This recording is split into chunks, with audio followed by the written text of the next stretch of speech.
இன்றைக்கி என்ன செய்ய போகிறோம்னா, காட்டு குத்தாலம் அரிசியில் இட்லியும் பரங்கிக்காய் சாம்பாரும் செய்ய போகிறோம். 2 டம்ளர் காட்டு குத்தாலம் அரிசி எடுத்துக்கலாம்.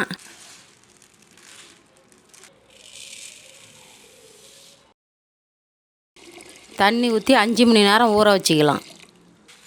3/4 டம்ளர் உளுந்து எடுத்துக்கலாம். தண்ணி ஊற்றி 1 மணி நேரம் ஊற வச்சுக்கலாம். அரிசியும் உளுந்தும் ஊறினதுக்கு அப்புறம் மாவு அரைச்சி எடுத்துக்கலாம். தண்ணி ஊற்றிக்கலாம். சின்ன வெங்காயம், பரங்கிக்காய், தக்காளி, பச்சை மிளகா, பூண்டு, ஊற வச்ச பாசிப்பருப்பு,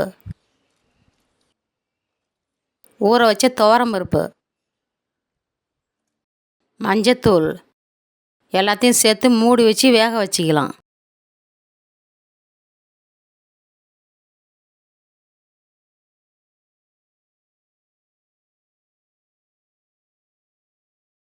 உப்பு போட்டுக்கலாம். மிளகாத்தூள்,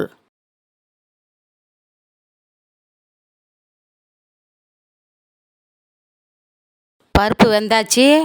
தண்ணி ஊற்றி சாம்பாரை கொதிக்க வச்சுக்கலாம்.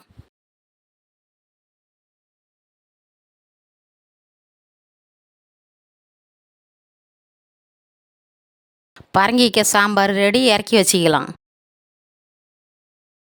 கரண்டியில் எண்ணெய் ஊற்றி வச்சுக்கலாம். கடுகு, சீரகம், காஞ்ச மிளகா, கருவேப்பிலை தாளிச்சாச்சு சாம்பாரில் கொட்டிக்கலாம். இட்லி பானில் தண்ணி ஊற்றி வச்சுக்கலாம். மாவு புளிச்சாச்சு. மாவு எடுத்து இட்லி ஊற்றிக்கலாம்.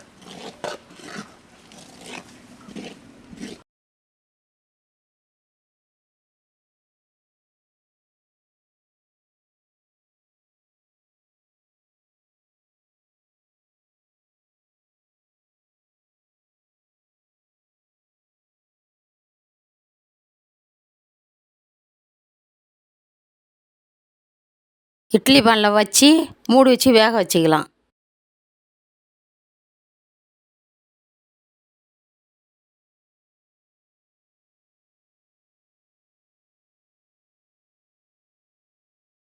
இட்லி வெந்தாச்சு, எடுத்து வச்சுக்கலாம்.